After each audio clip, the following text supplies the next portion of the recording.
everyone, and welcome to our highlights show, day 2. I'm your host, Nazi Paikidze, and I'm here with two grandmasters, Yasser, Seirawan, and Evgenij, Miroshnichenko. What an exciting day we had. It certainly was. Lots to report. Tell us about the standings. How did it finish? After 3 rounds today, we have a sole leader. Gukesh, current world champion, is leading with 10 points. Duda is in second place with 8 points. And in clear third, it's Wesley So. As you can see at the top, Gukesh wins every game. The day started fantastically for Gukesh with the black pieces. He took down Duda. Have a look. As players getting lower on time, you do see more and more mistakes. And we've seen world champion missing pretty much a win with d4, so the pawn got blockaded. But yeah, in a couple of moves, Duda returns a favor. Knight c5, rook to c2, a4, and what? I don't know. He had to play like h4 or something. White went king d2. What? Which at first deserves double question mark. Now it's actually, just a bad move. Computer a few seconds ago it was giving two question marks. The reason here is not something in particular, but just like the king on d2 is bad, Rook to b7, and it was played, and black is threatening bishop d3 to finish the game. And I do not know. So was his idea to go to c1 and hide? Yeah, we can check that, but then knight d3, and like the king was stopped from castling short, but it's not like castling long was ever attractive, right? Just rook c2 and rook takes c2, followed by rook takes b2, black is just winning. Yeah, so Gukesh is about to win the 3rd in a row, if I'm not mistaken. Can you show off a little in this position? Show me. Like after queen b1, of course everything's winning. Right. But what I want to do is go bishop e2 check, and then rook takes and queen d3 check.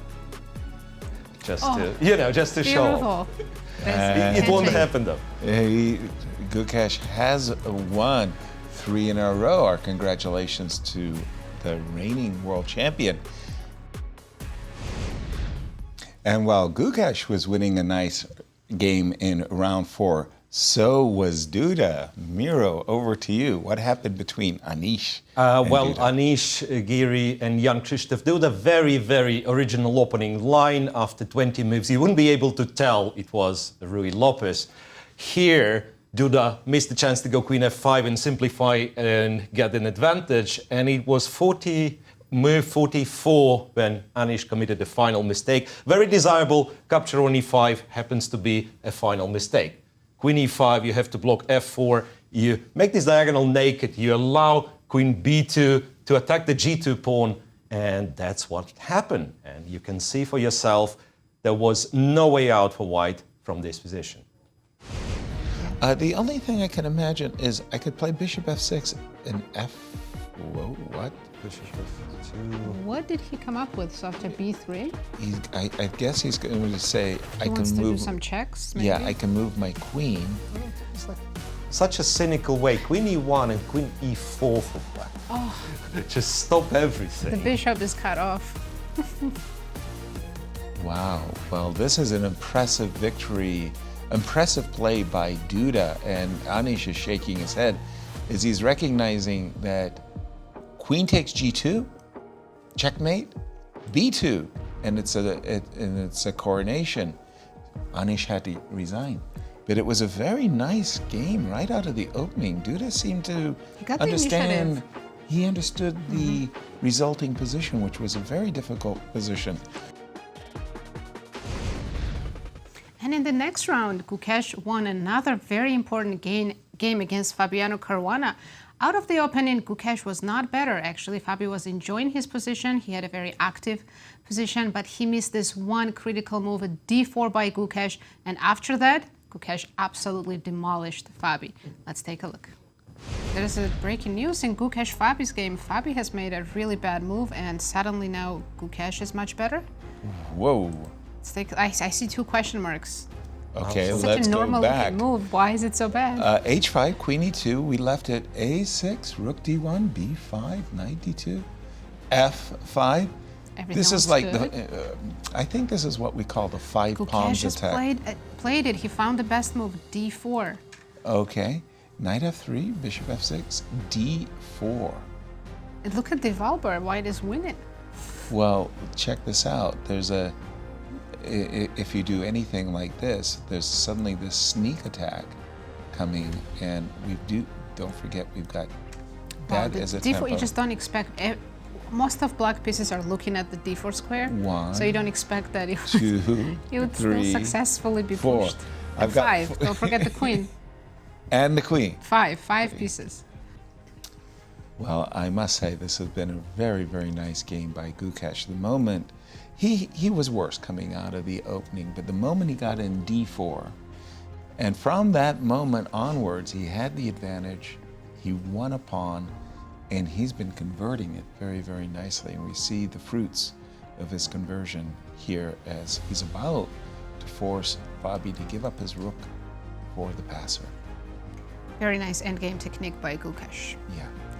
And that's his 4th win in a row. A very impressive win indeed. A pre-tournament favorite, Ali Reza, had an epic fail, Miro, in his game with Anish, with the white pieces. It didn't look good. Right you are, Yasser. And absolutely that was the case. A relatively quietly played opening, Firouzja being slightly better, and then he's done it to himself. Went for something very decisive, which at the end of the line would require a certain tactic to work. And it didn't, and he had to go back, and it looked like a wise play, to be honest. And then at the very end, Giri was absolutely merciless. Indeed. This was terrible. Ali Reza just getting outplayed more or less from the opening through the middle game, and everything went wrong. The wheels fell off after bishop h3 and bishop g2. Anish, extra pawn up. Looks like a very clean game for Anish. And he's got a winning attack to go with his extra pawn. Oh boy, just... If I may, Ali Please. done it to himself. Yes. Because say move 15, he captured on e6. It's all okay. Just develop your pieces. And, Right. and he went for e4, knight d2, apparently missing the whole concept. So g5 restricts the development. Stop And f4. especially bishop h3, king h8, Yeah. which turns out you cannot really take. And then we didn't look at it, but just believe, guys, that bishop e6, black goes queen e8, threatens this, threatens d3. White loses material. Right. Right. And if you cannot take and you start looking at the position, you're starting to look for the move. And then you realize, wait, there is no move. Bishop d2 does d3 followed by knight f3. Knight e4. Right, so immediately, Yeah. or knight e4 for this matter. Yeah. Right? So you've played this series of active moves and then you realize, oh, come on, I have to go back. And then everything's bad. Yeah, like literally everything's bad. So in a span of like 2-3 moves, it went from being potentially slightly better for white to just lost for white. Gone. Oof. This I looks think he's awful. about to get checkmated. Awful with a capital A. And he resigns. And he resigns. Wow. I think that missed opportunity against Magnus is still affecting him. The highlight of round 6 had to be the clash between the world champions Magnus and Gukesh. And guess what? We had another world champion doing the commentary. Take a look. Heating up. Wow. Game between Magnus and Gukesh. Wow. A lot of things have happened. Well, things happen and Wait it's a not minute. good. It's not good for Magnus. Wait a minute. It's not good for Magnus, the way this is, yeah. Before? Oh my God. That sounds something wrong, you know. That's you don't play before. You don't play before. No, that's not. Just I don't want to look at it. You don't play before. You don't play before. No, you don't play. Period. You don't play. Why? No, because okay, look,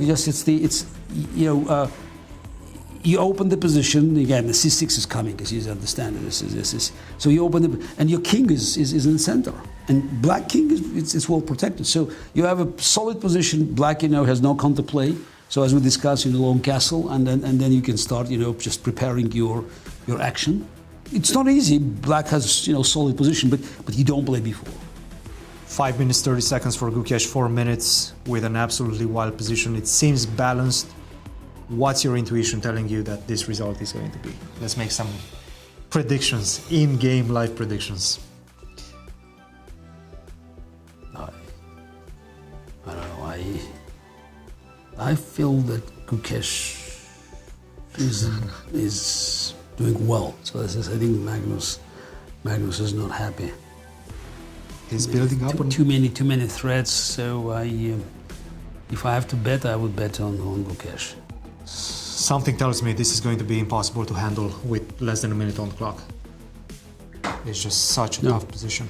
No, I think before. That was It's terrible. You don't do that. not over yet. Rook to d1. That would be nice. Queen takes e2 and knight to d4. Okay, fine. Resignation. Gukesh.